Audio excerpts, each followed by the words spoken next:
what a joy it is to behold the divine. After so many years that I had to endure stuff like Ash either taking the spotlight or acting like Leslie Unlikely, for reasons that actually are beyond me, the Pokémon Company actually finally commissioned a 4-episode special that tried to do a retelling of Generation 1 with a gigantic asterisk on it. It is an interesting experiment nonetheless, no matter how our final opinion on it gets to be. But let's go in order. I'm your usual host for today, Theoskaven, and joining me today, as usual, are Digimon11. Hello there. Jova Hexion. I'm set to be the very best. Copenseath. And Shiroi. Hi. Alright, now that we have that out of the way, Jova, please tell our audience what's the English name of today's specimen.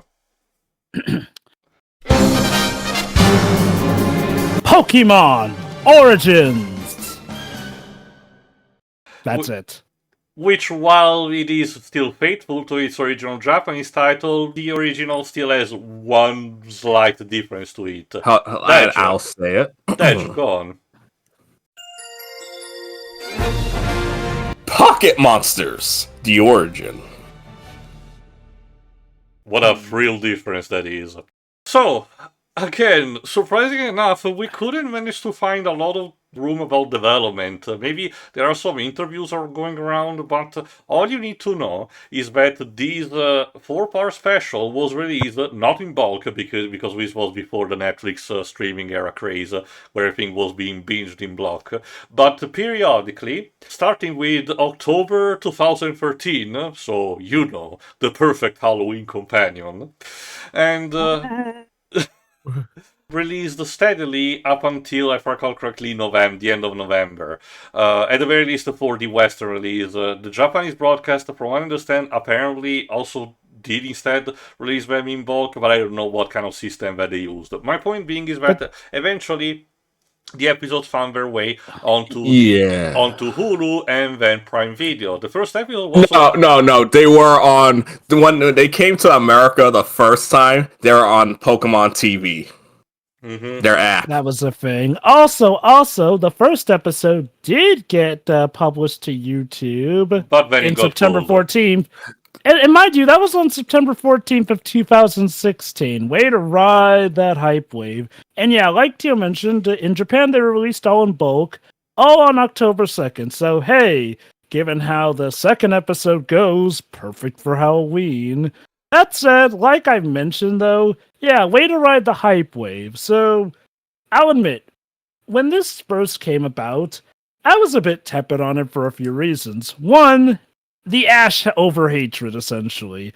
There were a lot of people who were praising this just because, oh look, it's red and blue, not stupid old Ash, essentially, which, again, time being a flat circle, now we have people practically begging for Ash in wake of... Oh, don't worry, Jova, I'm series. still here not wanting him back.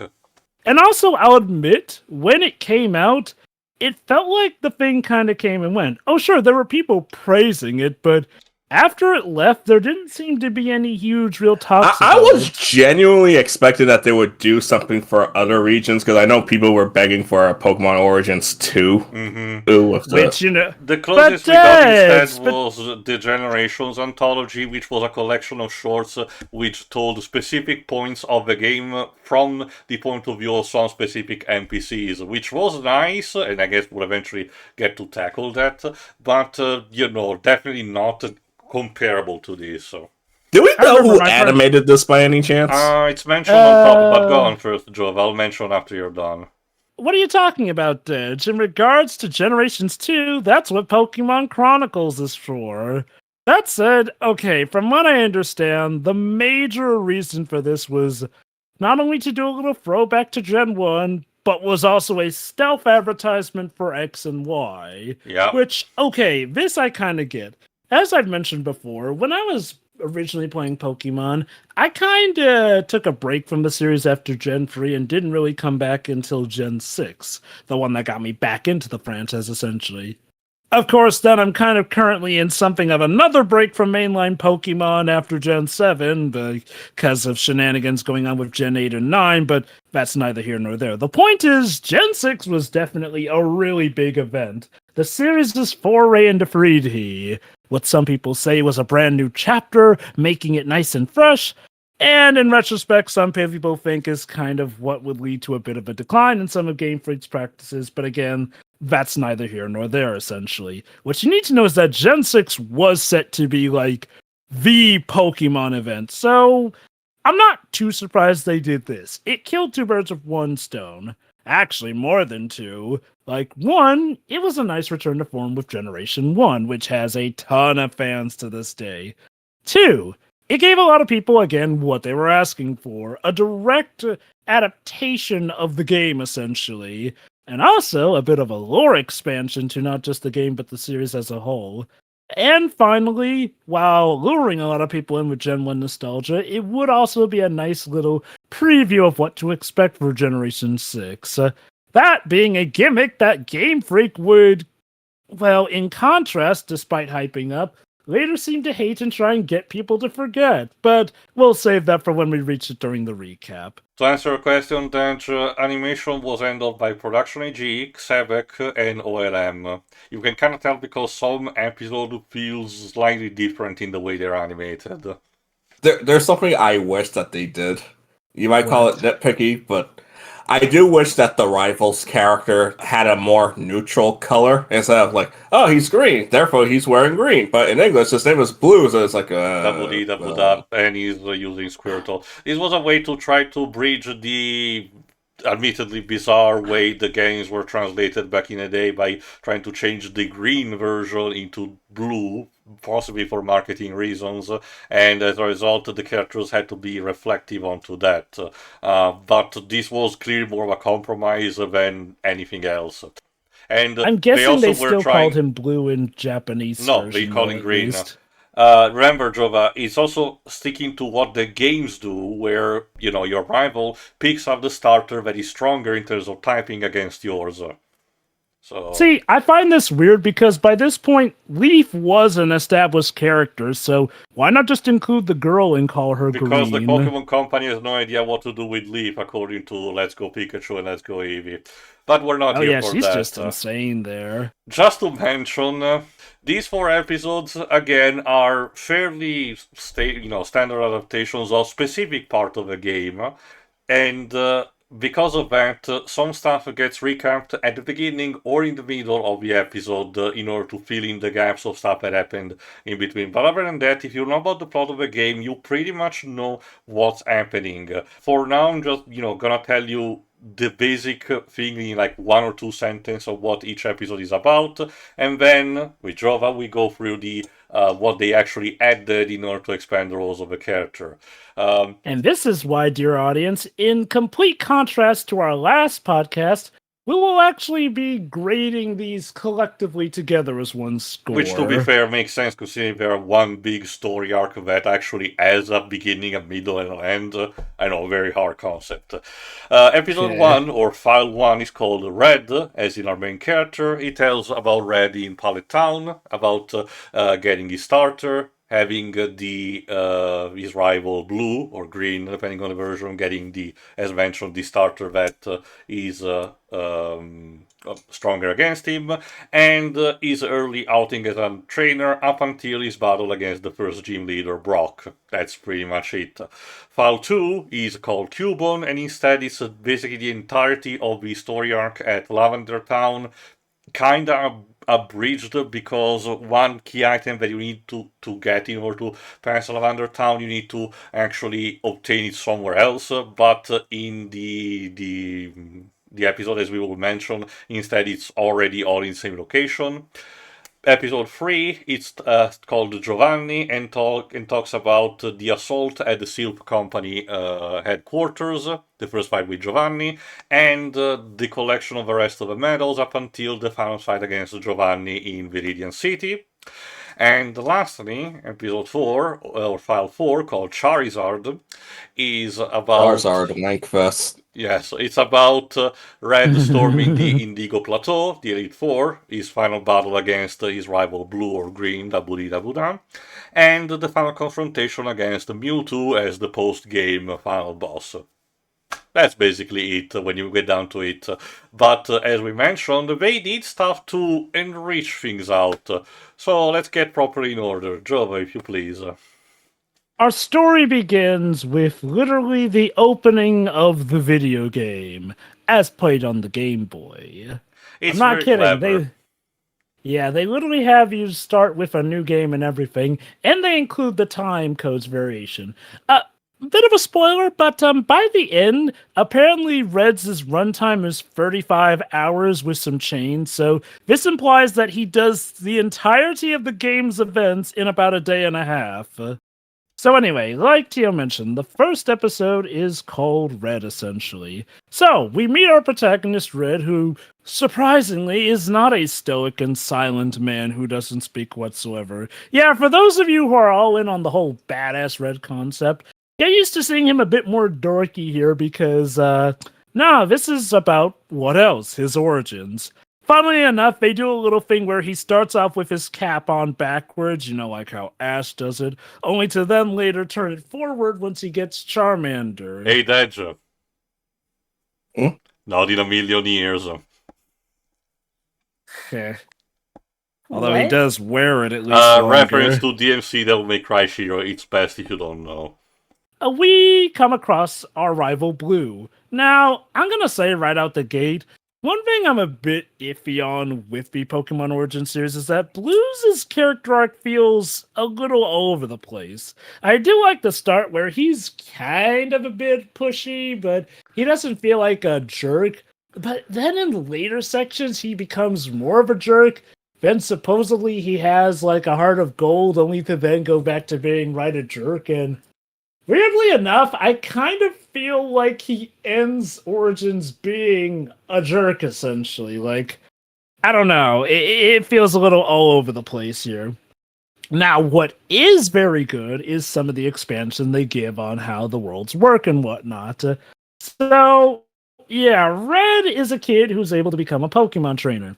But it seems he has not been giving any training whatsoever on the matter here and there, since he doesn't even know that you can't take another trainer's Pokemon with a Pokeball. Whoopsie.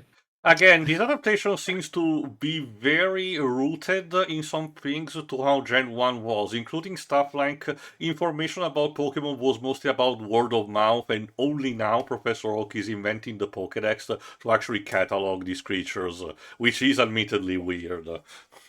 Which, okay, it's fine if you consider it all in a vacuum. If you consider this in the context of all the other gens and regions and whatnot, never mind the fact that Johto is right frickin' next to Kanto, a lot of this stuff will seem a bit weird, since the implication does seem to be that Pokemon are kind of a relatively new concept to the point where this is the point where people don't believe there's such thing as ghosts, even though there's a whole ghost type, essentially. But yeah, no, a lot of episode 1 is dedicated to basically tutorial after tutorial. We get the fight with Charmander and Squirtle, fight with the bug trainer and whatnot. We get to see Red catching some Pokemon and wanting to go to the Pokedex. Because yes, it seems like Red's focus is more so to collect all the Pokemon rather than simply become champion, essentially. Again, this is very rooted in how the first game was being handled, in which Professor Oak gives you the Pokédex and asks you to fill it in. The whole being the very best was more of a thing that the anime was more promoting, while instead the game, while technically telling you that one of your ultimate objective was to be the Elite Four, was introducing you with the idea of the collection aspect. And an aspect that they have dropped over the years because they realized they made too many. Yeah. Don't worry. We eventually made a passport to Britain that let a lot of those Pokemon we were exporting from the Galar region back in. In the context of this, one thing I really do like is also when we get an expansion on how gym leaders work, since for some reason Brock is out stalking Red in the woods. totally not a creep, but he's relatively a nice guy, honestly. And I do like the voice acting. He's voiced by Johnny Young Bosch. Mm-hmm. Yeah. The only English dub voice I don't like is Professor Oaks, which is a shame because it's Kyle Hibber, Ryu, and Miles Edgeworth. Only I'm sorry, I kind of find Professor Oak's voice in here a little on the generic side. Like, Professor Oak always did strike me as wacky even before the original anime here and there, so having him be so down to earth and normal feels a little boring, if I'm to be honest. In the Gen 1 game, wasn't he wearing slippers? I don't remember. He might have been, I think. If I recall correctly, I think his look in the Gen 1 anime is more or less kind of a translation of how he was supposed to look from the original artwork. Right, we haven't mentioned this yet. The actual character design for this special, we actually made a point, is actually instead reflective of the slight quote-unquote redesigns that the characters got for the Gen 3 remake, Fire Red and Leaf Green instead. Cute, ain't it? This is not too much in terms of change, but it is noticeable if you have enough of an eye, because, if you remember, Ken Sugimori's artwork for Gen 1 was much more angular, more, rough, not rough on the edge, but more, edgy, for lack of a better term, only on a literal sense, so just, with characters having more angles than anything, while this is where more rotund, more simplistic, for lack of a better term, but still having its own identity instead of being a copycat of stuff like the anime. Clearly has a distinct rubber style. So with Brock, we meet the first gym leader, and of course they treat it as a twist that he's the first gym leader because at first he just seems to be a kind man giving Red some advice. Only surprise, surprise, it turns out he's the flippin' gym leader. With what I assume are two of his aces who try to bar Red from coming in. Yeah, remember, their trainer class, Fred, you find also in his gym. I forgot the specific naming of the class of trainers that they are. Class? Yeah, the lass, and this is reflected also in their personality, because the lass is very brash, and dismissive of Red. They even lampshade the fact that he wants to challenge the gym in the middle of the night. Because you can do that in the game, challenge 24/7 if you want. And I guess 12 p.m. And I guess the gym leaders have coffee on hand because Brock seems a-okay to take him on at the night. Jesus. I mean, he invited him according to the episode. Yeah, so. Also power and responsibilities, technically. I will say this, one detriment I do feel is it does feel like sometimes the plot happens just because it has to happen. And I know what you're about to say. Duh, that's Gen 1 in general, but I feel like that's kind of where they missed a bit of the mark with this. Let me make one thing clear. I was enjoying the heck out of this stuff when we were first watching it. I'll admit, though, where it gets a lot of detriments is the fact that they can only do so much in 4 episodes, even for the Gen 1 game, essentially. Because you will see the plot rushing around a lot. And like I mentioned, the origins thing doesn't really explain why Brock takes an interest in this kid in particular, essentially. Yeah, there's kind of a little bit of a chosen one shtick going on by the 4th episode, but now as far as we know now, I guess he just happens to see this one kid that he really truly believes in. And now, for the big question, and again, one of the things that I do recall even being praised back then, they explain, okay, what happens if, say, somebody just doesn't happen to live in Pewter City, essentially? Let's say they live all the way in Lavender Town or something. So ideally, by Lavender Town, they should be more powerful and come back to deal with Brock, essentially. So it turns out there's actually a mechanic that gym leaders have for dealing with people. Based on the amount of badges that a trainer has, gym leaders apparently have different teams that they can select from their Pokeboxes, essentially. Mind you, it's more of a case of them deciding on their own. It's not necessarily a rule that they have, but a choice that they are allowed to give, because this is going to be incorporated in episode 3, where Giovanni is going to choose deliberately from which Pokemon to fight Red as, and despite the amount of badges that he has. It's weird that this is the only Pokemon media that actually does this. Yeah. Which, I guess, to be fair, it's never brought up in, the anime, the manga. It's more like he tries to contextualize why instead in Generation 2 the gym leaders of Kanto will be super stacked against you, you know? Yeah. But that's cool and all, but I guess we can presume that's how it works. Like the gym leader basically curates your ability and thus fights you with a team accordingly and whatnot.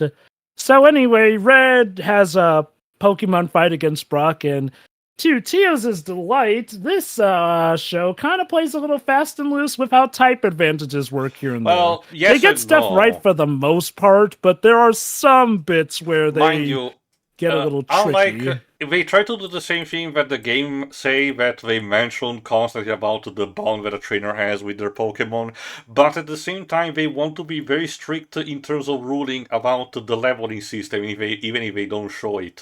They mention that even if you have a type advantage or not, if the opponent has a higher level of being trained than you're, they're gonna win no matter what, because this is also incorporated later. Again, it's far better than I argue what the anime does, which is, as Jova was mentioning when we were watching the episodes, kind of like Yu-Gi-Oh! Duelist Kingdom tournament, rule as in anything goes for the sake of being funny or cool for the moment. While instead this tries to actually give justification, on why something would happen.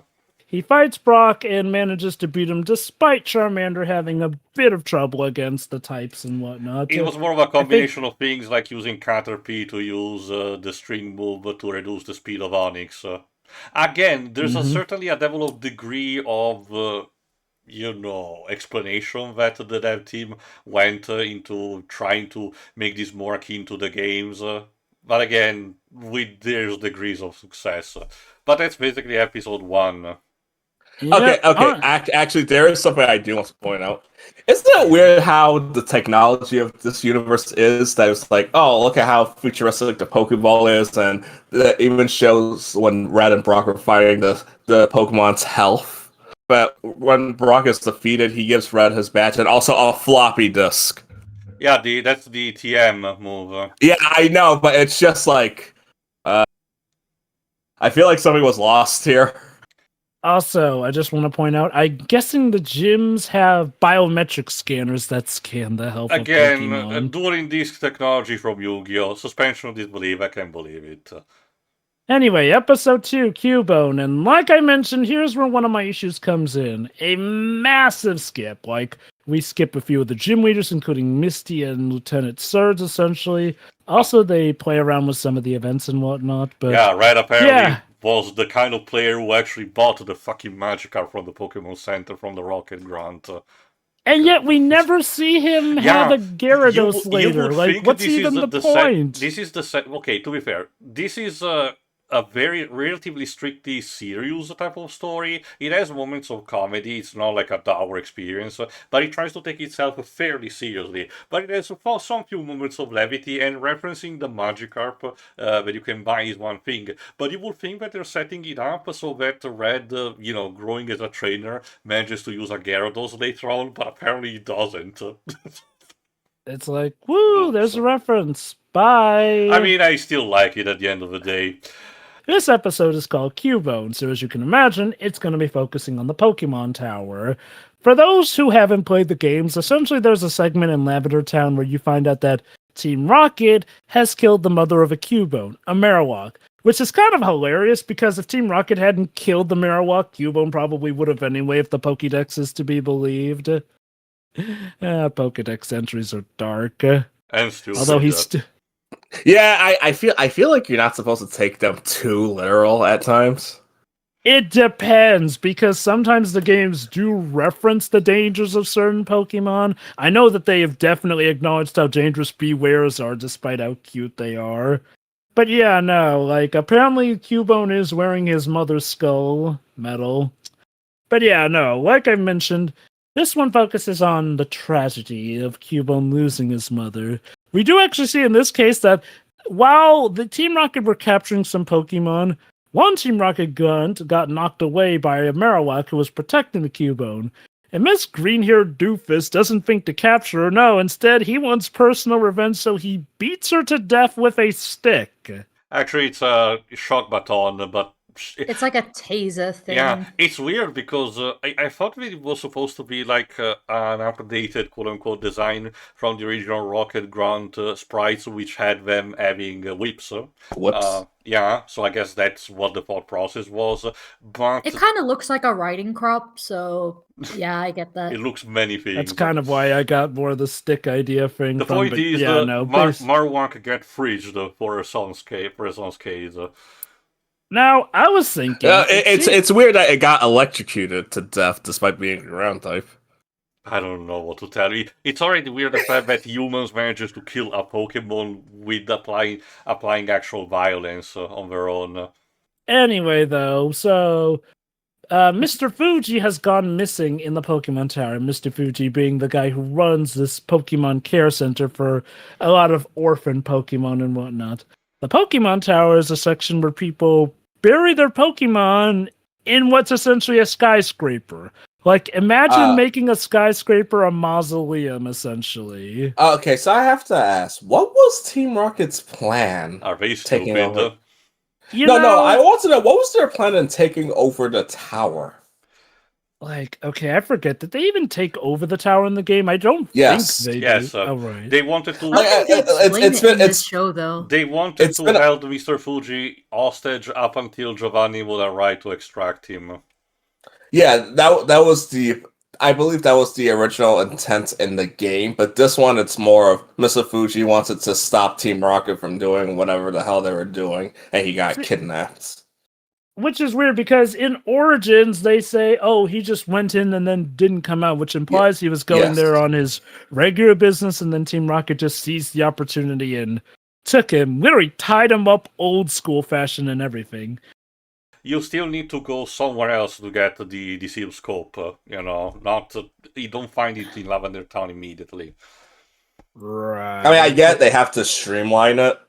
It's more of, I was more questioning what Team Rocket's motives was. Yeah, it's not as clear in the Origins stuff, and of course the same green-haired doofus is there, and he's so stupid that he faces Blue, Blue's also in the tower like in the game. He faces Blue, who has a war turtle, and apparently it's implied that war turtle beat him up so that Blue could steal the Sylph Scope from him to give to Red. Which, so to answer your question, yes, Team Rocket are stupid. Yeah. So this is where my thing with Blue's characterization kicks in. Remember how I mentioned that he's not too much of a jerk in the first episode, a bit competitive? Well, here he's like, and yes, this is a thing in both versions of the script, so it's not even like this is a localization the change. translation of this was pretty spot on for the most part anyway, so... He's like, I'll steal the glory from Red. Of course, he ends up getting spooked by the ghosts and all that, but still. Yeah, they make him a bit of a jerk. Then later he helps out Red and says, I'll let Red have the glory. Then he's back to being a jerk for pretty much, I think, most of his other things. Yeah. He's kind of a tsundere. So for most of the sequences in the origin sketches and whatnot, they'll mostly be fast-forwarding to sections that involve either Blue or Giovanni, essentially. Everything else more or less gets montaged. And aside from the fact that Blue and Giovanni, although albeit more tangentially, do have ties to what's going on here, my guess is, let's be honest, everyone talks about the Cubone's mother sequence, so of course they were going to cover that in Origins. Which, since this is at a point where people are not believing in ghosts, in fact, Red, believe it or not, runs into some ghosts at the Pokemon Center, which, surprisingly in this case, has other staff helping out Nurse Joy. So, I guess the implication is that, there's a Nurse Joy heading each Pokemon Center, there are other staff members, despite how easy healing Pokemon is with that machine. They also replicated the gag of the white hand, joke that was in the games, and in this case they actually had the ghostly white hand, which if I recall correctly, it is also referenced in Let's Go Pikachu and Let's Go Eevee, because they had the 3D technology for that. I'm not entirely sure, but I think they did it. That was cute. They do a little reference to when Pokemon likes to have ghost girls or ghost women show up when Red runs into a scary looking woman at the Pokemon Tower, only for it to turn out, nah, she's fine. She was just here to pay respects to her Pokemon, which is a bit weird since previously they had established that Team Rocket had more or less shut down the tower and weren't letting people in, but Speaking of I shutting guess she got down, the pass. that's basically what happens. Team Rocket goes boom, at least on the tower division, because again, they're morons. And Red says Mr. Fuji, but Mr. Fuji has something to give to Red. Normally it would be just the Pokemon flute that you need to use to waken up Snorlax, but there is something else in this version. A Mega Evolution Stone. Although, to be fair, they don't know that it's a Mega Evolution Stone, but yes, it's a Mega Evolution Stone. Now, to their credit, I think this was at a point where even the general public didn't know about Mega Evolution. I think they knew. essentially. I think they knew because the first one that they ever shown was Mewtwo's, if I recall correctly. So we knew that they were going to be a Alright, with the Gene thing. Sec movie. They were going to be a thing, but they were not knowing the Mega Evolution that was going to be showing this one yet. This was basically just stealth advertising for it. So, what do you guys all think about how they introduced Mega Evolution like this? Too gimmicky, generally Okay. works, or just whatever? For the purpose of I the thought it story. was fine. For the purpose of the story in itself, I think it was integrated very organically. Like, if you had told me that Megastones were a thing already in Gen 1, I couldn't believe it because the way they're presenting it doesn't feel shoehorned in. Of course, with hindsight, you know that it doesn't really make a lot of sense that Gen 6 stuff will shoehorn its way into the Gen 1 plot. But to give credit to the writing team, they did manage, like I said, to make it organic enough to not be as intrusive. It's gonna be a Chekhov's gun specifically for a moment at the very end, in just to be the advertisement that it needs to be, without having to overshadow other stuff from the that happens in Gen 1. Admittedly. What do you think, Dej? The way it was introduced, like Teo said, it was well executed. The payoff, I do have a little bit of problems with, but we'll get to it when we get to it. Yeah, as for me, I'll admit, and again, this is probably due to the fact that I'm watching this more so in hindsight. I kind of giggled a bit because, in context, this means that, oh, some old guy found these Mega Evolution Stones, then the world just forgot about that until years later when the Kalos region was found. Cubone manages to reunite with his mother. He literally bursts out of his pen when he senses her in the air, essentially. And having been able to scan her now, Red is able to get the better of her, and defeating her releases the Pokemon Tower of whatever curse energy and whatnot. Well, that was mostly After, of Cubone course, they- infesting the area. Had to watch What, it And yes, honestly, that's I actually like how it is that it's executed in the game, where it's just like, hey, you defeat the Marowak. That's it. It's There's a- again in the game it's more dark, but in here they try to play it more for the feel good mentality. Basically, Cubone reunites with his mother, gets to see her off as she ascends up and everything. Team Rocket are kicked to the curb, and the day is saved along with Mr. Fuji. Also, as After- Fury's noted when watching the episode, Green/Blue gets stuck on a tree and tries to play it cool with Red. Yeah. Yeah. Now, I'm not convinced he climbed there legitimately- himself. He climbed there himself to the Aura Farm. Yeah, but Now, the like series No, he's told- actually stuck. Yeah, he doesn't know how to get down. like I How said, do you climb up a tree? Okay. regarding Cubone, I found it a missed opportunity that Red didn't get to add Cubone to his party and bring him along, since after a pivotal moment like that, I thought, oh, maybe we'll see Cubone bonding with Red since they seem to hint at something like that. Nope, he pretty much sticks with Mr. Fuji, and we don't hear from Mr. Fuji's place until episode 4, where that thing happens, but that's neither here nor there. On to episode 3 of Giovanni, aka Pokemon Ratatouille Edition, because I'm just gonna say it right out of the gate. They more or less made Giovanni Anton from Ratatouille in this one. You'll see what I mean when we get to it. But yes, this is an episode focusing on the escapades with Giovanni, leader of Team Rocket. We go to the Silphco company building where Giovanni and It's worth company are noting trying. that Giovanni does not, technically speaking, for the main plot, comes out of nowhere in terms of knowing Red, because in the recap it is mentioned that Red beaten between episodes Erika and Koga. And as a result, Yes. also stormed the Rocket headquarters in the underground of the casino, even though they don't show the casino, because again, it was already in a time where Pokemon games were starting to get flack for having gambling, in form of their slot machine in their games. But they mentioned specifically in the recap that he has met Giovanni down there. So the episode is already treating Red knowing him already to some degree. Yeah, again, this is kind of one thing you're going to have to take in mind with watching Origins, that it's an adaptation, yes, but it's still quite an abridged adaptation. I do wish that they could have had Giovanni all together from like his first appearance to truly give it the wraparound, but I guess to be fair, they do treat his encounter with Red as like a true first experience, and I do like how the games acknowledge that, yes, this is like a 10-year-old kid accomplishing all this stuff, which is why Giovanni takes a little bit more pleasure than he should in mopping the floor with Yes, Red. I absolutely love how ruthless Giovanni is in this. Like, yeah, the first encounter Red has with Giovanni, he actually loses. But Giovanni, being one of principles, lets Red live, essentially. Excited to see Red come back in his true full potential, essentially, and escapes via helicopter.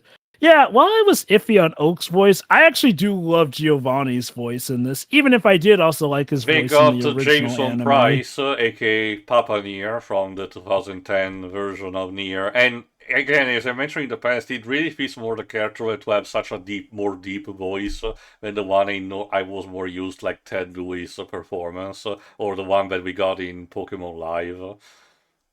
I do like how this Giovanni is like, he can be stoic. Dude can also be just a little bit petty, since he does remark on how It's Red almost like he's a really... criminal or something. But Tio, he's a criminal with honor, as we see later Yeah, I after guess that that's gym what they leader repeat battle. themselves to sleep well at night. Yeah, despite Yes. his constant beef with a literal child. Yeah, because, yeah, so after the Silphco company building, essentially, we do basically another time skip, essentially, until finally we come back to Viridian City, wherein the gym leader has come back. And, uh-oh, big surprise, it's Giovanni! Mind you, this is right after Blue comes out boasting that he's beaten him. Now, Origins does do something that I actually really like. I always kind of found it a bit weird that, wait, I'm supposed to be afraid of Giovanni even after he lost to my rival. Which, yeah, I get it. They were always setting up Blue as, like, the final boss anyway, but with how terrifying he was supposed to be, it's kind of weird that, Blue beating him is like, whatever, but you beating him is what finally gets him to truly throw in the towel and all that That's jazz. supposedly because they want to incorporate the whole thing about people caring about their Pokemon they're fighting with. And during their fight, this is the thing that I mentioned before, where Giovanni has an entire roster of 6 Pokeballs, but because, again, he wants to teach Red a fucking lesson, because it's that petty, he chooses 2 Ultra Balls instead, which contain a Rhyhorn and a Rhydon. Kind of anticlimactic, as we noted. I kind of wish personally that it was the Rhydon and the Nidoking, because it would have been an incorporation of him using Nidoqueen before, and it would feel a bit more cathartic.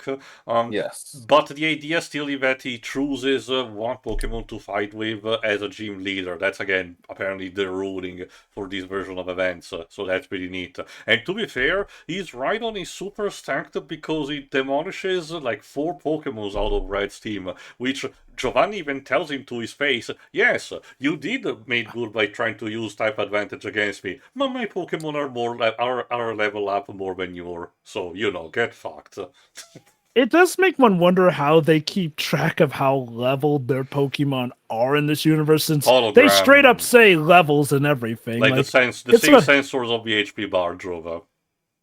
Yes, that's good and all, but how do they sense how leveled they are up out in the wild? Do they like have an apparatus on the Pokédex, which is something that only those who have spoken to Professor Oak can get? But okay, all joking aside, yes, they do incorporate leveling and whatnot. And yeah, it turns out Red fell into that first player's trap of mostly leveling up the starter as opposed to the whole team, essentially. Well, aside from the Lapras he got at the Sylph Company. Which, why he doesn't use that during the ground type fight, I don't know. He uses it later in episode 4, but to defeat Lance, which to be fair, yeah, give Lapras an ice beam and you're good to go, basically. But But yeah, it's like, dude, you have a again, to be fair, he had a victory bell and a Hitmonlee at the very least, and also a fighting move for Jolteon, if I recall correctly. So he was technically prepared in a technical sense. He just had not leveled that much up. Yes, but don't worry, through the bonds and his power. Okay, first, Hitmonlee manages to take out the Rhyhorn. This leads us to the Rhydon. Now, like Giovanni mentioned, he said, I faced Blue as a gym leader. But for you, well, yeah, like Tia said, he's basically going to beat his ass, essentially. So, apparently, I think it's to be presumed that the Rhyhorn and the Rhydon are like ultra mega leveled or something, and like, you know, it's like he usually only uses these for business because that's what Pokemon are to him, more so a business. That is until Red brings out his Charizard when, just like in Ratatouille, Giovanni remembers the time when he was a kid and he too had a Charmander, and it turns out he realizes that at some point, Pokemon just became about business to me, and I lost my way. Like I said, it's Ratatouille. From what I understand, this is partially based on a plot point that was from the manga, from one of the manga adaptations, which did included a section that talked about Giovanni's origin story, about again exactly this, that he too as a child had grand aspirations of being a trainer. Which manga? I'll need to check in the meantime, but go on. So Red defeats Giovanni, and I guess I'll give him some credit. Like, they do try to explain better why losing to this kid in particular makes Giovanni want to disband Team Rocket. Like here, instead of just, oh wow, you who have defeated me before has beaten me now to my gym, I give up. More it's about he's like, you have shown me the light that I have lost, essentially.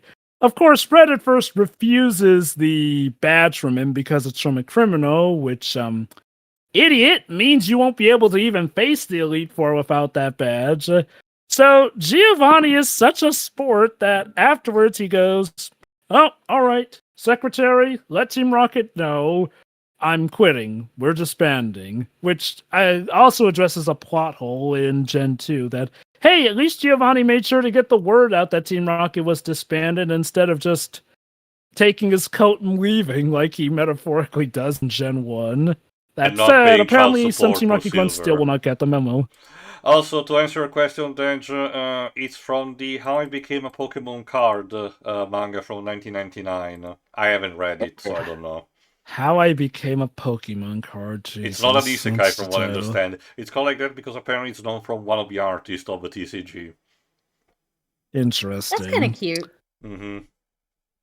But yeah, no, Red manages to beat Giovanni, and he shows Giovanni the error of his ways, and I guess Giovanni will strive to be a Pokemon trainer proper again.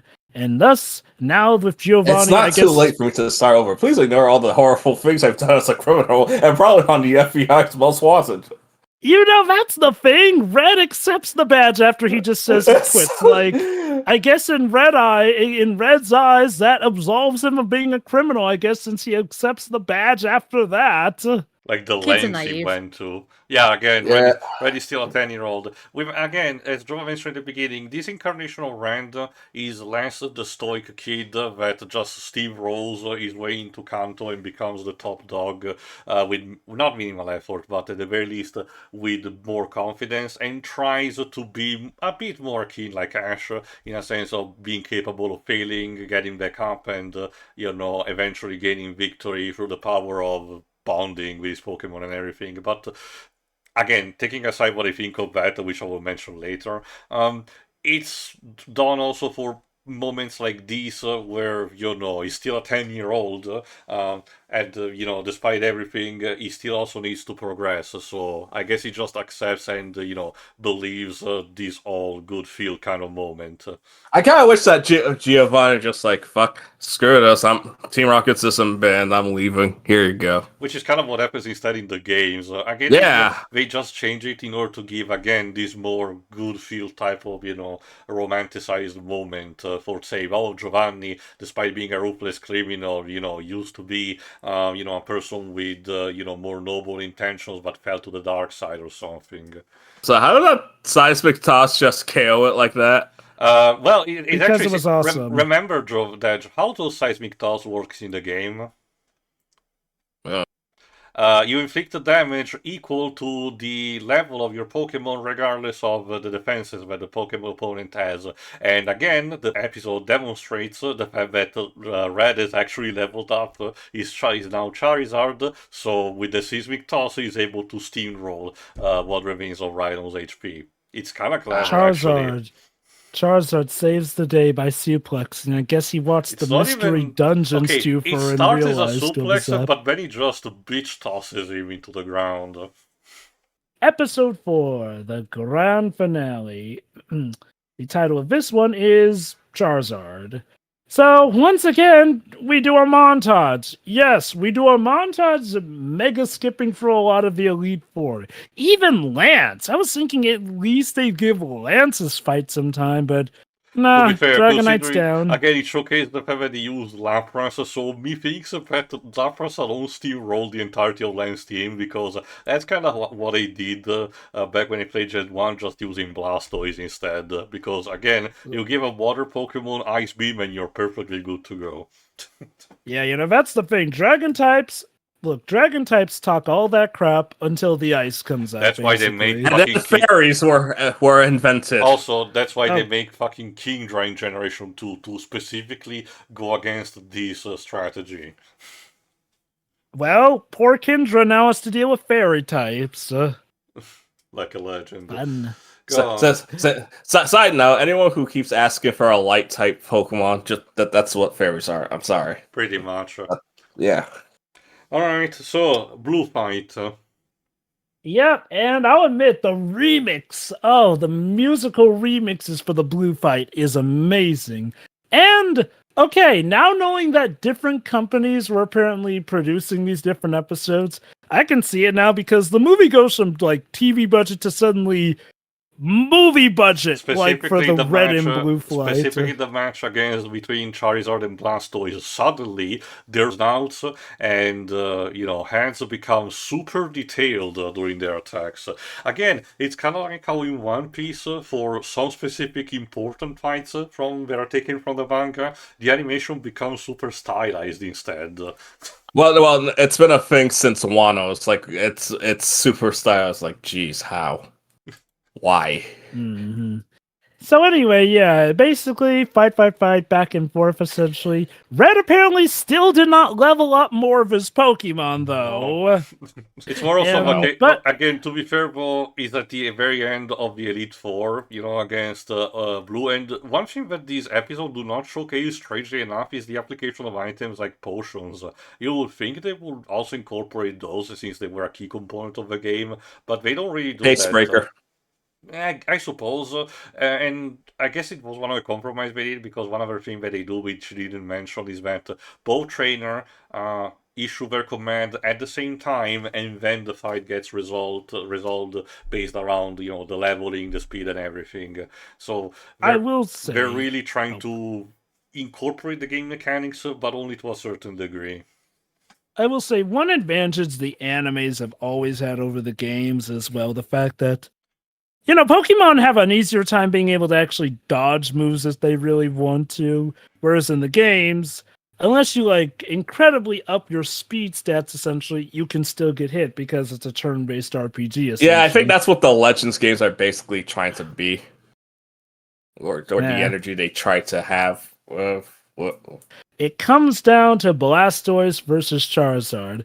And hey, interesting thing of note, they even show Blastoise actually getting to use his water cannons in this version. Still, I don't get it. Remember the Japantila recent update for Gen 9? Blastoise in 3D never shoot out water beams from the cannon, but from thin air. What the fuck is wrong with them? They're cheap. It's like, they really he has cheap. cannons! Use them! But, of course, once again, it comes down to the bond that Red has with Charizard, and the fact that I'm going to assume that this Charizard is, leveled up to 100 or something, because he uses it a manages... single Fire Blast to defeat Blastoise. Well, no, he didn't use Fire Blast, he also used Fire Spin. Really funny that Blastoise only used one move. I guess it was Sorry, supposed Des, to showcase... we gotta let Charizard Aura Farm. Also, potentially to showcase the fact that Glue was kind of a one-trick pony kind of trainer that managed to, get what he was thanks to just brute force without thinking too much about the quote-unquote the bond. I don't know. So yeah, he gets defeated so quickly that he didn't even get to put his name in the PC, which is right in time for Oak to come up and lecture Blue on how he did not realize the true bond with Pokemon as well as Red did. In the English dub, they slightly reference the whole "I came as soon as I heard you beat the Elite Four." It's worded a bit better, but the Double Entendre is still clearly there. Well, given that he and Agatha had some history, maybe he got a little busy with her before he reached Red. Thank you, moving on. So episode's over, right? No, actually. Nope. So the player saves their game, but it's not over yet. So Red comes back to Oak's lab to find Blue bandaged and damaged. It turns out Blue tried to catch a Pokemon so that he could defeat Red, Mewtwo. Which was kind of hinted at since Red does mention in an earlier episode that he stops by the Pokemon Mansion and finds out stuff about it, but he wasn't looking too deeply into it. And by the way, they kept the weird real-world trans thing that was in Gen 1 by mentioning specifically that Mew was discovered in South America. So weird. Beautiful. Which means that South America is a thing in the Pokemon Like world. I said, this adaptation tries to be very rooted in Gen 1, but even to some of the stuff that was later retconned. So you see, Tio, it just turns out all the Pokemon are too afraid to go to Brazil. I mean, I don't blame them, but still. Also, to mention, in this version, Blue also tried to go against Mewtwo, and literally got bruised up when Mewtwo tossed Blastoise literally into him. It's like, man, Mewtwo literally just went, oh, alright, roll up, and essentially kicked the crap out of this kid. Like, if you're more used to the movie version of Mewtwo, where he has, more deep thoughts, more deeper characters, or, complex emotion, no, this Mewtwo is just, another Pokemon like many others similar to the original game, where he's just an uncontrolled, beast with immense power that needs to be put down, basically. Or in this case, captured. I'm sure when he comes out of that Pokeball that Red put him in, he'll be all nice, happy-go-lucky. But we need to get there. So yeah, Red opts to go to the cave, and hey, now we finally get to see him use that Lapras. Even though he has a Snorlax, which could have just as easily used Surf for that, but whatever, that probably wouldn't have looked as cool. Also because, remember, even in Gen 1, the sprite used for any Pokemon that surfs is the one for Lapras. And the Sealed Company, scientists that gifted to him specifically mentioned about Lapras being used to, traverse bodies of water. So, reincorporation. Fair enough. So we go into Cerulean Cave, which just makes it all the more weird. We didn't at least take some time for Misty's fight, but I digress. Cerulean Cave, where Mewtwo is there. How Blue found out about this mystical legendary in Cerulean Cave, I think it's implied he hears about it, but it's really kind of a shrug and a glance, which, if I'm being fair, that's technically more than what you get in the games. Sure, yeah, you'll learn about Mew and maybe Mewtwo at the Pokemon Mansion, but there's like nothing hinting that, oh yeah, you know this cave you see over here? That's Mewtwo. Although I guess to be fair, the idea is you've noticed that cave Yeah, at some the point, cave is so you're always gonna there, want to and go you there can reach it eventually. as soon as you have the ability to use Surf. But there's a guard outside that tells you this is a restricted area because there's been accidents, so you cannot go in there yet. And after the PD84, the guard basically tells you, "Oh, I guess you're powerful enough to see what's inside here."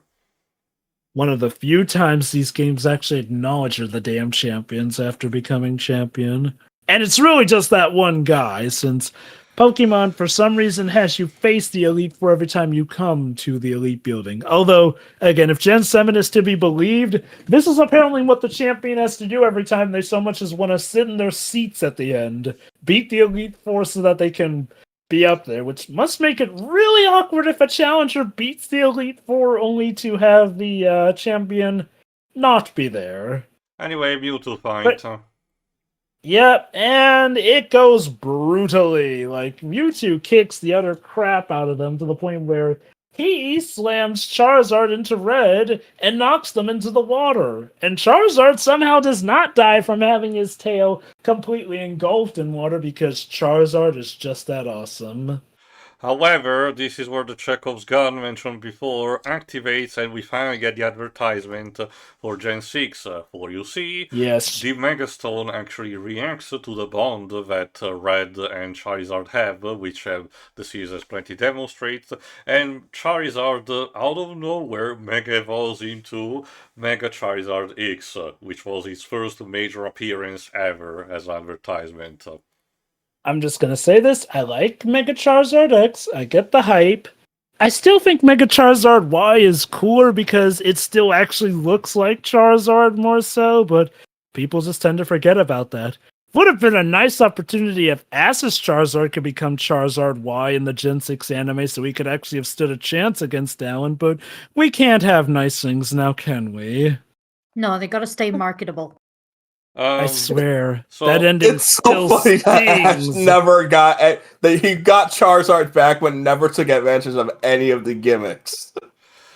So anyway, No Mega Evolution, no Z-Moon, no G-Max. I joke that Legends don't need gimmicks, but it's like, okay. Anyway, Mewtwo gets properly beaten down by Mega Charizard X, and Red uses an Ultra Ball to capture him. He had tried to use one before, but in a demonstration of what happens in the game to justify the fact that you cannot just use a single ball repeatedly, when you are not able to catch a Pokemon, the ball breaks, literally. Again, it's a clever way to showcase and justify the game mechanic, and in case of Mewtwo, it's to showcase also how serious he is. But for the final one, he actually stays inside the ball. Also, like I mentioned, this is the bit where we cut back to Fuji back at the Pokemon Adoption Center, essentially.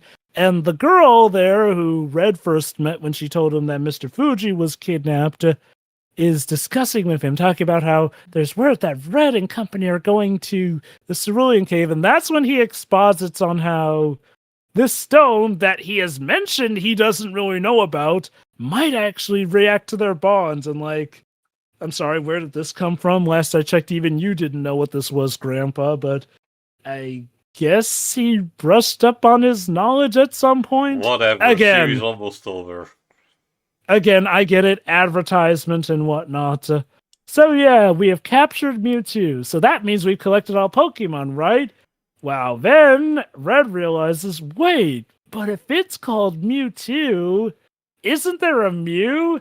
And then Shiroi's spirit animal shows up outside the window, mews, and goes off. Off to be captured in I can finally say Snap. my Pokemon hot take that I've been saving for years. Oh, Shouldn't Mewtwo be entry 151 instead of 150? Yes. Well, for some reason, we designed him before the original Mew. Okay, It's just show like us. it's called Mew 2, the second Mew. So Yeah, I guess I have to agree with that. It's not too big of a deal, but if I think about it, yeah, it kind of really should have been, a slight better design, in terms of being You think that clever. while I joke about the original game, yeah, I don't think they even changed that for like the remake even. No, again, to be fair, we just stay consistent. But yeah, that's pretty So much it. yeah. Red's adventure concludes with him, what else? Going off to catch more Pokemon that have not been discovered and registering the Pokédex, which probably will lead him to eventually become more powerful and settle down on top of, the mountain that you find him in Gen 2. How lovely. So, yeah, Pokemon Origins. Like I said, it was overall a good time. Admittedly, looking back at it, I do notice quite a few flaws that definitely keep it from perfection, but I could definitely see this as being one of our higher rated shows, and again, contrast to Pokemon The Legend of Thunder. Alright So, then, Dej, award shall time. we? What do we start with? should we start with the Go Award? Yes, Worst character? go award then. Dej, go ahead. Hmm, this is actually gonna be tough. Hmm. Okay, do you want me That's to start easy for first to give you an me. idea? Yeah, you I might as well. That SEAL company scientist that gets rescued by Blue, and when Red gets, briefed about, because she's, well, aside of telling them the situation, she's kind of very crass about the whole situation, and then scoffs off and tells them, you shouldn't get involved with this. I mean, I get it because it's like I don't want children to be involved with this. She could have yeah, been a like bit better. Java. controversial as it may be, I'm gonna say Blue. And this isn't even in the sense where I think he's a bad character. I just think he's like the weakest main character that we focus on. Like I said, I liked what they did with him at first, but then it seems all over the place. Maybe part of that is due to the fact that the plot itself has to jump around, but I don't know. It felt like the writers couldn't get a complete, consistent grasp on his You character. are right Like, because there goes into that scene which we talked about the Silph Co lady. How he was like, nah, I don't want to help. I'm gonna go catch Pokemon. Even though you've said yeah. in the scene earlier, it's like, man, this would be pretty bad with all those Pokemon. I feel like obviously they want to make a conflict so they can make Red look stronger in comparison, but that just felt. I feel like it would have been better if they just didn't have Blue at all in that scene. And I get it. They're kind Or if you want a more pragmatic approach, it's like Red said that he wanted to storm it, but it's like, no, that's too dangerous. Why don't we both just report it to the police? But Red feels like we don't know how much stuff that could be. I think the scene wanted to have Blue come across as actually immature. The idea that he wanted to do something just for how cool he would have been and how much of a glory he could bask in. But after analyzing the situation, he capriciously says, nah, it's not worth my time. And Red chews him out and tells him, no, that, we need to do it because it's the right thing to do. I think that's what they were trying to come across. Again, I feel like the major issue is I feel like they were having trouble deciding, do we want to just make him a flat out jerk like he was in the games, or do we want to suggest he has a heart of gold? Like, it feels like they're constantly ping ponging between those two. And I don't know, maybe again it's due to the fact that there's only so much we can do with 4 episodes and whatnot, especially since episode 3 is more or less dedicated more so to Giovanni than Blue anyway. Again, it's especially weird because it comes after episode 2, which was really suggesting he had good qualities, but then episodes 3 and 4 feel more like they delve on his negative qualities, which feels especially weird with episode 4, essentially, since he's more so obsessed with beating Red at that point. Which, okay, to his credit, I do get him being upset that he was champion for all of 5 minutes, didn't even get to put his name in the flippin' PC and whatnot, so I can get him being a little salty there. I just feel like it doesn't close on his arc as well as it could. So again, I wouldn't even say he's a bad character, but I feel like he's the weakest one because his arc feels not exactly the best constructed for this. Shiroi. Well, I'll go for low-hanging fruit. Team Rocket Goons. They're just really stupid. Mm-hmm. Yeah. I don't What don't else is really add strange? much. They're there to be the stormtrooper cannon fodder and nothing more, basically. All of the personality for the company went to Giovanni. So if this is anything I mean, to be go fair, off that's literally Team Rocket in a nutshell. I think I mentioned it when we were watching the episodes. I think it's there to showcase also the weakness of Team Rocket as a whole, because it's basically an autarky where, again, like kind of like a mafia clan, where Giovanni is the center figure and he's so confident in his own capabilities, but they just need, cannon fodder to do these kind of things, and otherwise he can get shit done himself. But the logical weakness is that as a result, without having the lieutenants, that instead are in Generation 2, or that starts appearing with the Generation 3 onward, you don't, if something falls that he cannot fix, the whole thing crumbles like a castle of cards. Edge, have you found your answer yet? I'll just say Professor Oak is like, my grandson got injured. Oh, what's that, Red? You've fulfilled my dream of the Pokédex. Thank you. It was like, dude. Thankfully, they do not do the gag of him not remembering his own grandson's name, because... I like Let's Go elaborating on that, and it's just like, oh no, he actually does. That's just a joke that he tells people.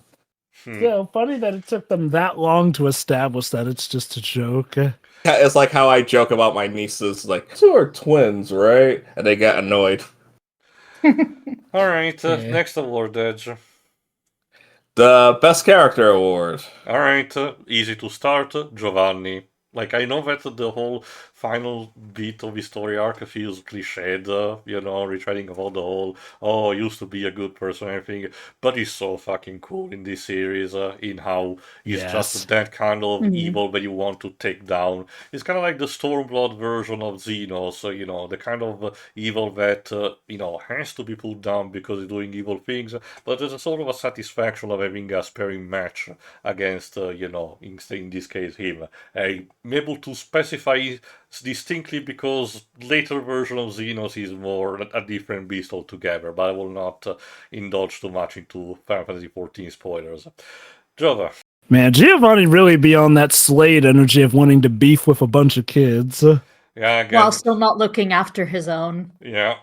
Either of his just own. like Slade. Yeah, ironically enough, here you hit the nail on the head when it comes to the character of Deathstroke against the Teen Titans. As for my favorite character in this, it's hard for me to pick between Red or Charmander / Charizard. Yeah, screw it. I'll go with Red, essentially. Though, if I could, I'd consider the two a bundle deal, since it feels like it's more or less their story together, essentially. And, look, I get that Charizard Link was an issue, but I flipping love Charizard, so I get it still. Nah, good. Great stuff, honestly. Like, that said, with Red here, no, I'm pleased to say I did legit enjoy him. He doesn't start off a stoic badass, and he arguably doesn't end completely that stoic badass either. It is interesting to get to see his journey, though, seeing as how he has to learn, like, all of the basics, when you think about it, essentially, to eventually becoming an ace. Although it does feel like luck is still a little bit on his side with how much he relies on Charizard, even against, like, a Rhydon and a Blastoise, essentially. Like, I mean, I guess at least with Mewtwo, he doesn't have a type going against him, but yeah, no, like, Charizard really is his old reliable, essentially. I theorized while we were watching the episodes that I think the tighter pace makes it feel a bit better compared to the regular anime, because of the way the regular anime is kind of stretched. At least with my personal opinion, we get to see Ash fail way too many times until he finally can get a decent W, and to me it just feels exhausting after a while. But yeah, no, Red's my favorite in this one. Anyway, that's it for Jova. What about you, Shiri? Well, Giovanni was already picked, so and Red as well. So I'm actually gonna give credit where credit is due. Wow, an iteration of Brock that doesn't suck. and is actually helpful. He still And stalks young trainers from the woods, which is a bit weird, as I think he Joven just mentioned. happened to be there. Like, I don't know. Like, Oh yes, I- yes. Doing your typical gym leader walk through the scary forest full of dangerous Pokemon. Jovan, he Of takes course. enthusiastic walks, like Alucard. Oh, I dear. get though that it's clearly just a more of a accidental kind of thing, but unfortunately that's kind of what it looks like. But I get what you mean. Dej, what about you? I guess I can say Mewtwo. Charizard? Oh yeah, Mewtwo. Alright, I guess that's fair enough. Alright, so Dej, I was suggesting, before doing this, that considering the amount of episodes in this, I think rather than a worst and best scene, we should probably instead judge worst and best episode as a whole. Sure. Alright, I guess I will start then for worst episode. Uh, I guess I will have to go with the second one, but on a technicality, because overall I have a general good feeling about this whole series as a whole, and the second one about Lavender Town is the one that doesn't have to me the same heights as the other one, but this is not even to say that it's outright bad, it's just that the bar is enough high for me to just have to arbitrarily put these at the bottom of the list. That's it. Jova. Yeah, I'm actually going to say episode 2 as well. Like, for the most part, I view these 4 episodes together as like a collective, an OVA movie in and of their own. If I had to pick what's the weakest link, that would be the second episode. It is arguably the episode you can like cut from the plot and not miss too much on, like Pokemon Tower stuff. Like, yeah, you get Blue's moment, but like I mentioned, it kind of clashes with his later moments where he's more jerky, so if anything, that would actually reduce some of the issues. Yeah, we get the Mega Evolution Stone, but that's like done in a few seconds. That could have been footage added onto other episodes. And yes, even the Cubone and Marowak thing could have technically have been in a montage and whatnot. It's nice it's not, and I do still think the episode's good. It's just clearly the weakest because not really too much of note really happens to progress the plot. Which is funny because the actual progression, the gym badge collecting, yeah, that all happens in montages. Like, they don't even really have Giovanni get even focused on in this, despite Team Rocket being a factor. Again, why not have his first encounter in this? I digress, though. Like, it's whatever. Again, not a bad episode even. It's just clearly the weakest of a very good batch, essentially. Alright, Sherry, what about you? I'll say the second episode as well, mostly because like it's where the major skips start, because I know we're probably going to bring this up again anyway, but like this should have been more episodes than it was. Mhm. And I feel like Yep. for something that's supposed to Mhm. be pretty significant, they don't really explain what the tower is enough. No. Especially because I remember when we were watching this saying that the first episode did a really good job at explaining the series in a more technical way to, you know, someone like me who doesn't really play them. But then you get to the second one and you're like, okay, what is this? So, Mhm. yeah. But then, like, they kind of just kept in the rhythm of that. So it wasn't as confusing in episodes 3 and 4. But yeah, I just feel like, okay, they needed to slow down a little bit, especially considering the plot itself was the plot that they stuck with was fairly straightforward. I feel like they could have taken the time to explain it better and it wouldn't have been bogged down or anything. But yeah. Edge. Mhm. I'm gonna be the odd one out and say episode 3. Okay. Well, no. I felt like the animation was a bit weird at times, and the montages and skipping over things was getting tiresome. And did the fight look a bit cheap to anyone besides like before Charizard came into play? No, I'm gonna mention it later for obvious reasons. Like, okay, like, maybe it's due to the pace and rushing, admittedly. It's, to me, not as noticeable as the fact that we kind of zip through stuff, which, again, I get it, limited time. I do wonder if that may have also extended to the budget. I've even mentioned that it does feel like at times it feels like we go to a completely different art style with how suddenly HD these things get, when just a minute ago they felt like they came from a simple TV budget of the time. All right. But even that, I still feel like Giovanni's redemption and trying to come into the light just feels a bit Corny. Yeah, like no. Because I guess it's just like okay. Speaking of a hypothetical scenario, if they had to do an Origins Johto, it would risk the thing of Gen 2's plot wouldn't work at all with Silver and Team Rocket coming back because it's like Giovanni just abandoned and went on a righteous path now. Well, to be I guess fair, it it's the same kind of thing that I didn't mention back when me, Jova, and the others commented on the Legend of Korra Book 4. To me, it's more of a case of just because the leader of a bad organization goes down, that doesn't mean that everyone else has to agree with that, you know? Sure. But then Especially you an also have, organization that big. but then you also have Silver's thing because it's like Sorry, then Dad, what? is not gonna pay child support. You know, it's funny. The Avengers manga is the only adaptation where we see that he actually does care about Silver because the entire plots of Fire and Leaf Green was him looking for him. Aww. All right. Because he wants a successor. All right, then that leads to best episode. So for me, starting, it's episode 3. Of course. Again, I understand what Deji means, but I don't know. I still like the idea of the character arc that Giovanni goes through, and I like the fact that he changed the fight at the Seal Company as with Red losing to showcase how Giovanni's a business. Unlike in the game where instead his fight is not particularly challenging compared to Blue, that you have to face a few floors below when you get down to it.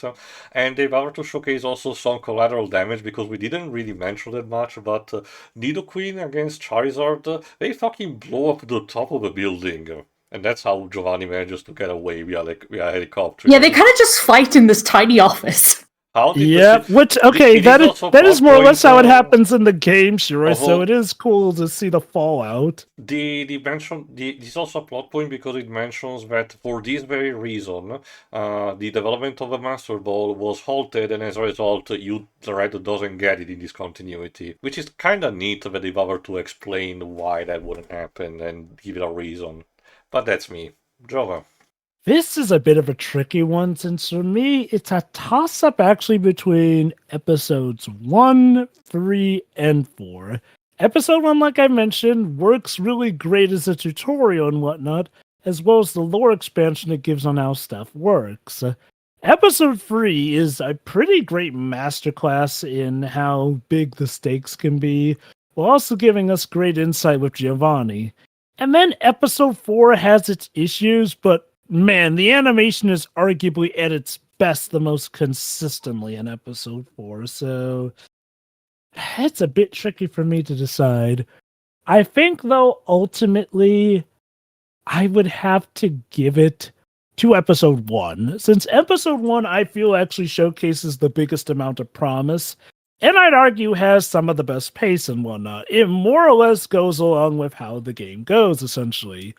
Ironically, one might consider it a detriment since it does kind of give you some unrealistic expectations for how well paced the rest of the show could be, but I really do like how it gets its job across as an adaptation, truly immersing someone who may not even have played the original games and more or less explaining how things go so fluidly and whatnot. And mind you, this was a very tough pick. Again, it was a pick between 1, 3, and 4, essentially. I could still mention a ton of great stuff about Free. Free in general feels like a good mixtape of your encounters with Giovanni culminating with his defeat. And again, despite story issues, the animation and fight scenes in 4 are just that epic that I would say they are the best fight scenes in the Origins OVA. But ultimately, I'm going to go with episode 1. All right. Shiroi. Well, I was going to go for 1 or 3. Go on. Really? Shoot, I thought you were going to go for episode 4. Damn it. No, because I'm gonna say episode 1, but like episode 3 is really good because one, Giovanni is portrayed really well, and also for as rushed as it is, considering again they needed more episodes, I thought his thought process being presented in that fight was just really funny in like a positive way. I don't know. Yes. It was just delightful, I think. Still a piece of shit. It's But I enjoyed watching that scene. But episode Yeah. 1, it's the best as far as tone goes for like the introductions. Again, it's great for explaining the franchise in a much more grounded way than the initial movies. Well, I guess most of the movies do anyway. But yeah, it's just the better paced one because it comes before all of the montages.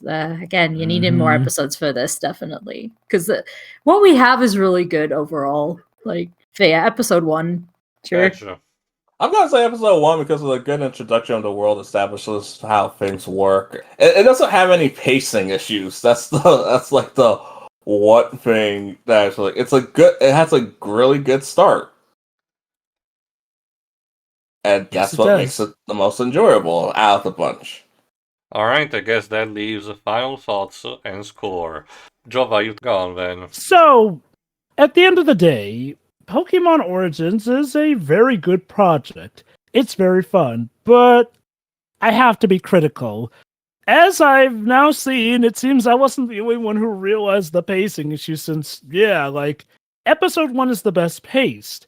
Unfortunately, if you set your expectations based off of how episode 1 goes, you're gonna be disappointed with how much the show has to jump around, essentially. Like, again, and I feel like you could arguably adapt Gen 1 in a mini-series still nonetheless. Maybe give it 8 episodes, shoot, 10 if you're feeling generous, but I feel like you wouldn't need like 20 episodes to tell Gen 1's story straight and all that. It is a bit of a shame when we see the wasted potential in that regard. Like I mentioned also, the only other things I have to dock points are for is that I find Professor Oak a little too bland in this, and Blues' characterisms, his character arc seems a bit too over the place for my liking. Other than that, though, it's a very well done project and one that I'd say succeeded in its endeavors. That said, with the dock points, ultimately, out of 10, I will have to give this a 7.5. Alright then. I'll go next. Again, I'm genuinely liking this. It could have been technically better, particularly through the pace and through the length, because really, as we mentioned multiple times, this really was gambized by the fact that it's just a 4-episode miniseries. We should have been at least minimally 6, if not 8, I argue, because that would have given the time to showcase at least something more. Probably still not everything, but at the very least more gym leader battles or stuff like more introduction to Giovanni via the casino, underground rocket hideout, for example, or stuff like that. As it is, the way we got it, I still really enjoyed it. Even with the advertisement for Gen 6, I really tend to overlook that because I argue it was integrated fairly. Yes, it is the Deus Ex Machina that allows Ryder to defeat Mewtwo in order to capture, them, but I argue it's more of a proper culmination rather than, to stealing the show and let that, for example, have him beat Blue, for example. If that had been the case, the way it was used, I probably would have liked it far less. The way it was used instead, it feels a bit more organic, as I said. That being said, this is still not perfect as I wanted it to be, but I still consider it in high regard through most of the stuff that I see in the anime. I wouldn't really call it the best of these, movies and specials that we've seen so far, so it doesn't really reach the same points of Lucario and Mystery of Mew or Zoroark Master of Illusion. So 8.5. I think it's a good compromise, but it might change in the future. Who knows? What about you, Shirai? I really enjoyed this. Like, my only complaints are like this should have been a longer series because like they just had to rush so many things. Aside from that, this was mostly really consistent in quality. I had a lot of fun watching this. No, wait, hold on. I'm going to predict Shiro's score. Oh, Okay, what? Uncle Phil. She really enjoyed it. 5.5. This is great too. No. Yeah, Jim. 7.5. All right, that leaves you to Alright. Deji. Pokemon Origins is a very fantastic adaptation of the Gen 1 anime. However, it suffers from its pacing issues and having to rush through everything. To echo what everyone has said, this should have been longer. And I believe that probably had times a better budget. But overall, it's enjoyable. 6.5. All right, 6.5. Yeah, one more thing. I feel like this was during the start of Gen 1 nostalgia. Yes. Which started in 2013. Oh, And I yes. feel like we haven't escaped. All right, so the total is for this is 30. All right, Deji. In 20th place, we have The Legend of Thunder with 9 points. In 19th place, it's Pokemon Heroes with 13 points.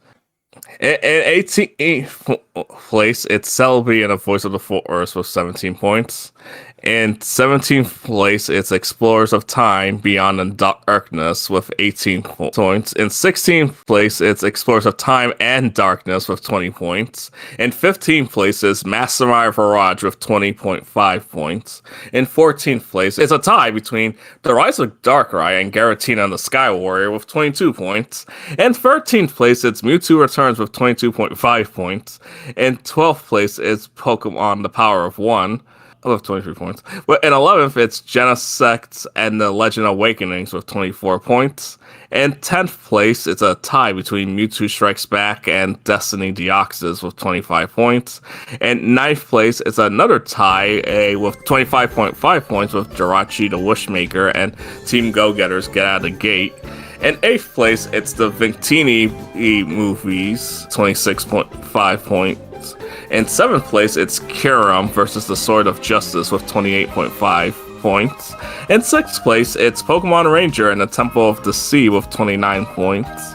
In 5th place, it's Arceus and the Jewel of Life with 29.5 points. In 4th place, it's our current newcomer, Pokemon Origins, with 30 points.